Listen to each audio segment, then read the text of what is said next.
Francis Atwoli, fame, force, and fury. That's right. By the way, the foreword is written by none other than the President of the Republic of Kenya, Uhuru-Raila Kenyatta. He wrote the foreword for this. Absolutely. How? I mean, you asked him and he agreed, or what? I asked him and he agreed. As I've told you always, I did vote for his father in 1969. You did what? Voting. For his father? Yeah. And you worked that was my first time of voting. Yes. Yeah. And you worked at the post office, and what did you do? Yeah, I was a technician at the post office. When I was retiring, I was a senior technician. Yeah. I couldn't go further than that because I would have been in management. It's a good book. When is the launch? In 2 months' time. Congratulations. Yeah. Well done. Look, you have a reputation for predicting things long before they happen. Absolutely. You predicted Trump would be president. Absolutely. When we all laughed at you. And indeed, he became a president. You predicted the handshake. Absolutely. In fact, let's go to February what? 21st. 21st. 2018. 2018. Monica, where's that soundbite? I told you, if the president would have just decided from State House to Karen, where Raila stays, it's not less than 5 minutes. Yeah. He's down there. Raila is up there or in the bedroom, the president is in the sitting room or in the lounge. He just appears. Yeah, I want to see him. Come here, my brother, what is the problem? Kenya is ours. Where are you going? What do you want? We are now one-to-one, let us talk. Leave everyone else behind. Yeah. Outside. You called it. Remember that time? I remember. There was so much tension. Tension in the inauguration, the illegal one, yes, had happened at Uhuru Park. Absolutely. It was crazy. This country was spiraling. It was going to burn. It was going to burn. Yeah. And indeed, after that, on 9th of March, there was a handshake. On 9th of this month, yes, it will be 1 year. On Saturday. On Saturday. And that was. And I also, at a press conference at Solidarity Building, I also proposed that if it were me, I will give Raila, I will liaise with the African Union, get him an appointment, have big offices somewhere in Upper Hill. Yes. Yeah. And he becomes an Africa's Union ambassador. You predicted that? On conflicts. Yeah. You said that? Yeah.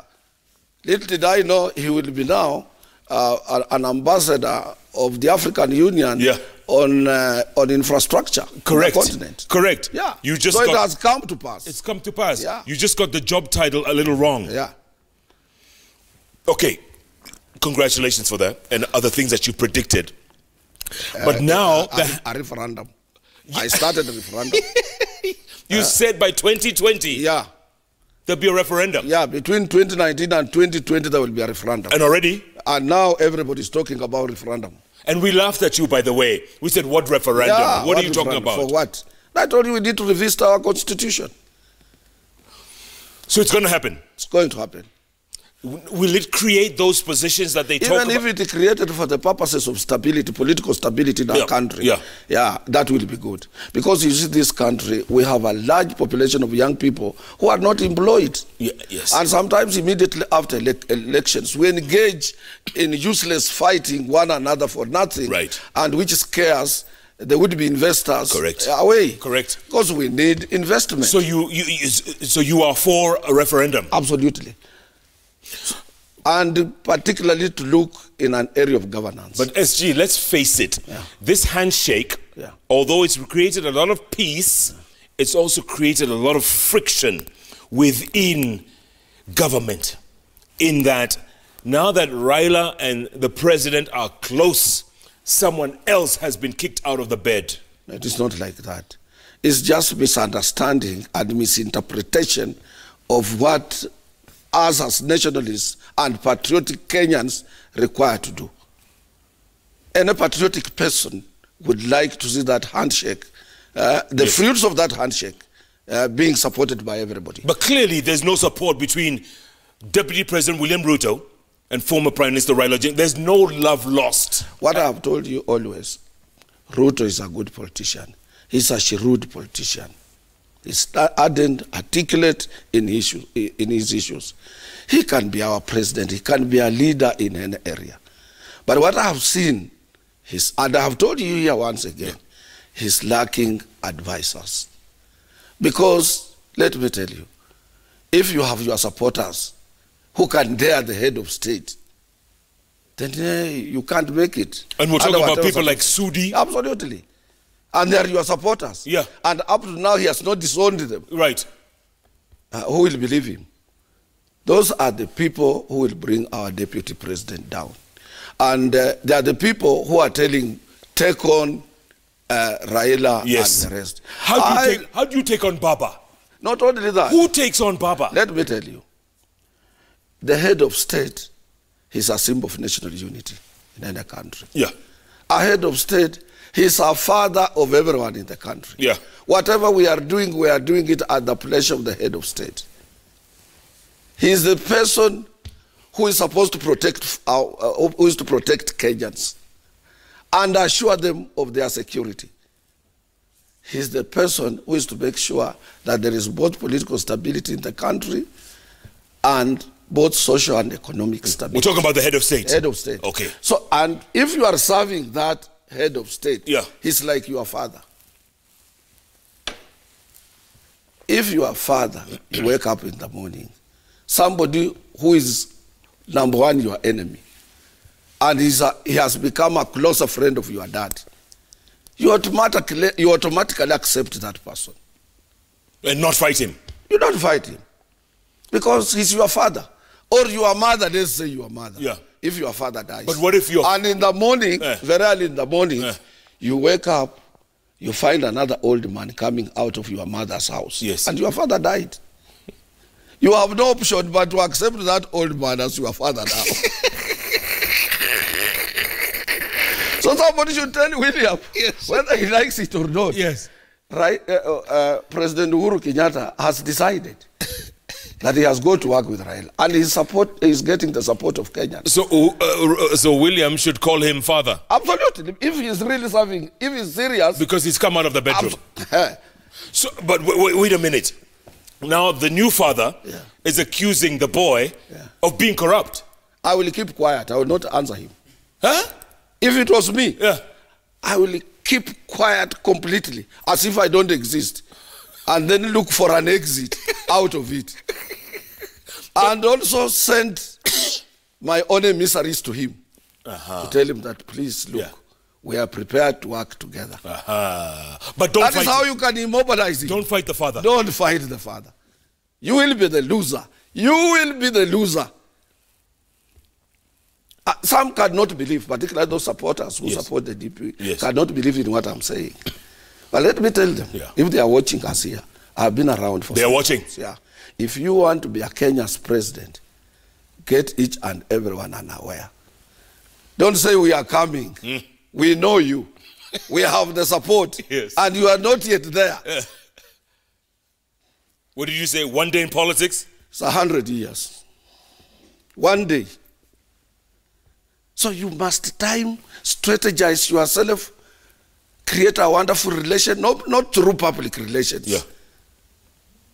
Can the deputy president still salvage the situation? Because every day... We still have 3 years or 2 years. I know, but his argument with Baba is escalating every day. It's like I'm giving him a free advice now. Okay. Let him with his supporters disappear on the scene and serve President Kenyatta. Because this is Kenyatta's tenure of office. They've forgotten about Big Four. Yeah. Mr. How Big Four? They've forgotten that. Let them 100% support the head of state. And if they have anything to raise as a matter of principle, let them raise it. But let them not appear as if they want to form a parallel organ to oppose what the president is doing. And I want to tell him, look, you know, sometimes, and I've told it to so many people, or even my friends, sometimes young men or children, they don't know how to kill a snake.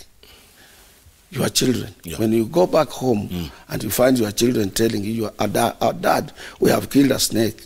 Because what they will do, they will just at random beat a snake or hit a snake, and then it breaks the bone here at the back. It can't move. And you think it's dead? That reptile will be still there. And you think it's dead? And then you think it is dead. You ask him, have you really killed that snake? Yes. Where is it? It is near that door. And then you go and push it using your leg. It will bite you.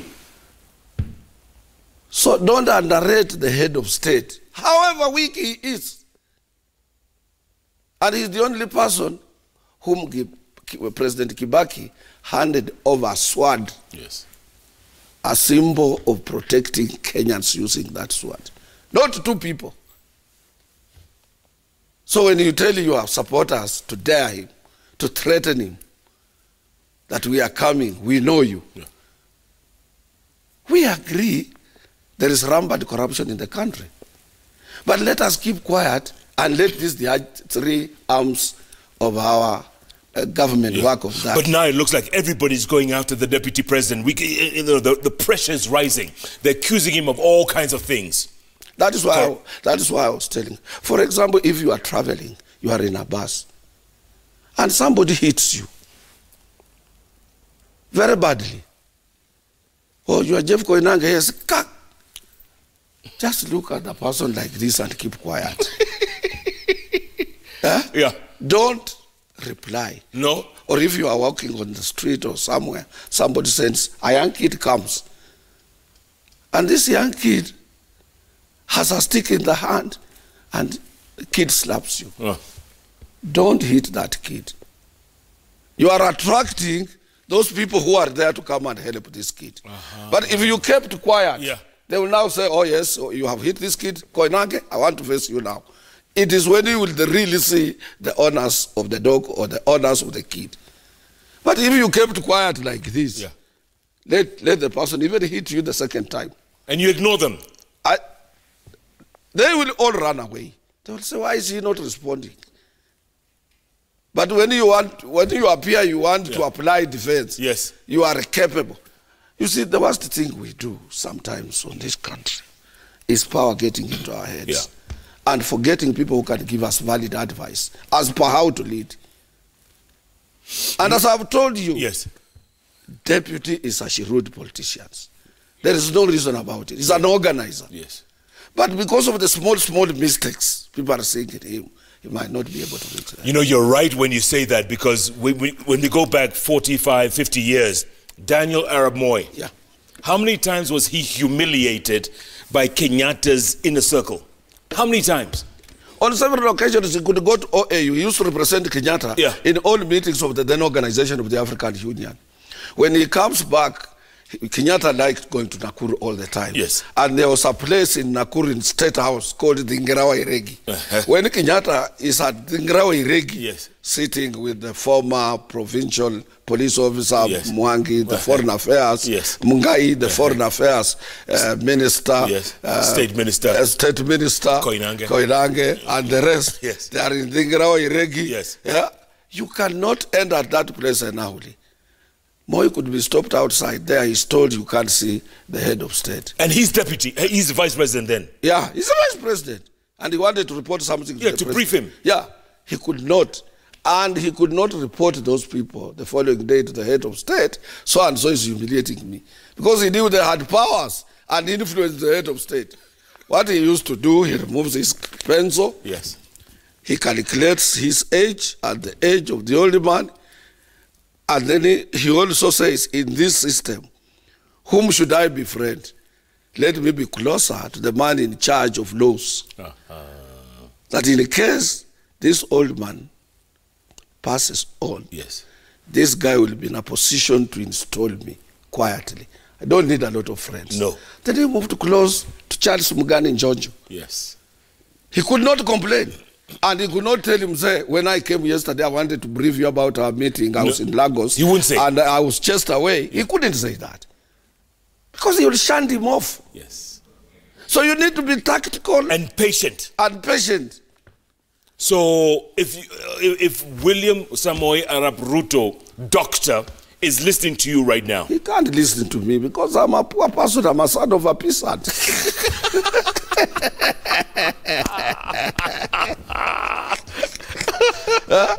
He can't. But one day he will remember me. Yes. He would say, he will have to say, I wish I knew.